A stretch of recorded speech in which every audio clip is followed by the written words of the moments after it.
I'm Brian Otten. I'm the Marketing Director with the Greater Wausau Chamber of Commerce, and we're continuing with our interviews of the 2023 Small Business of the Year Award finalists.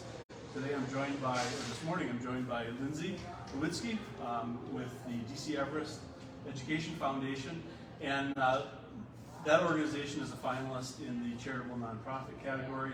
Lindsey, thank you. We're at DC Everest Senior High this morning. Tell me a little bit about yourself and the Education Foundation. Sure. So the Education Foundation is a nonprofit that serves the community of the greater DC Everest School District area. I currently am the president of the DC Everest Education Foundation, and we've done some incredible things lately. Yeah, well, tell me about some of those incredible things, because when you say incredible things, that might even be sort of underselling it, you know. Yes, so we have successfully nearly completed our capital campaign for the new Greenheck-Turner Community Center, which is a 135,000 square feet addition to the Greenheck Fieldhouse. Will be indoor turf, full-size indoor turf facility, golf simulators, meeting rooms, areas, seating for over 1,000 spectators, and a walking track as well. So there's going to be a lot happening. I was here for the groundbreaking. Yep. I guess that must have been in the fall, and saw some renderings. It's an incredible facility, something you should really be proud of. It's going to be an asset to our entire community. Definitely. I'd say definitely the region is going to be positively impacted by just what all this facility is able to incorporate. And you know, days and months and springs like this year make us realize the value of what we are adding to this community. Awesome. So, you know, what I've asked the other finalists to share is, for those of you that are watching that aren't familiar, the Small Business of the Year Awards gets started by confidential nominations of organizations like the Education Foundation, and those nominations then turn into an opportunity for you to apply, complete an application, and become a finalist. When you're going through that application process, what were some of the things that stood out to you in terms of looking back on your history, maybe looking back on where the organization has come from, where it is now? Anything that sort of stands out from that process? You know, the Education Foundation was very small and focused a lot on just individual classrooms even, and not the broader community. And I would say within the last 2 to 3 years, we've really broadened our horizon and really looked at our scope and what we could do for the community and the region as a whole. And Greenheck-Turner Community Center is a direct access to where we looked at, you know, how small we were to how big we could be and how much of an impact we could have on the region, businesses here. And so that's where we ended up, and we're excited to where we are, and we see where we can continue to go, which is also fun.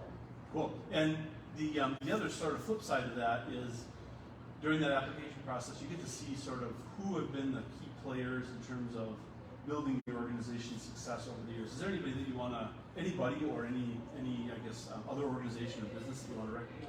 You know, obviously we work closely with the school district in terms of what we understand what the needs are, what the community needs are through the school district, and so we've always had a great partnership with the district. And also, I mean, the volunteers that sit on our board, we have 0 paid staff. And so it's all volunteer-based and board-based, which is, I would say, unique in terms of a nonprofit that has now grown to our size, to not have any employees, but it allows us to continue fulfilling our mission of you know, making the Everest community and the community as a whole a better place. Awesome. So, thank you, Lindsey. Is there anything else you want to add about the Education Foundation here at Everest? We've been very proud and successful proud of our success, and with that, our partnerships.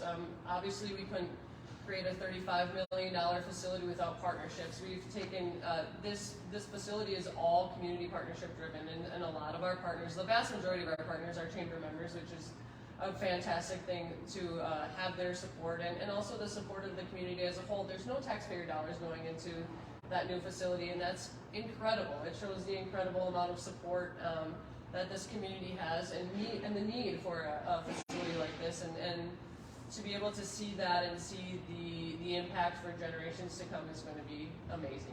Awesome. Well, before we started the interview, I mentioned, you know, I'm the parent of a current high school athlete. She's going to be graduating, you know, in about a month.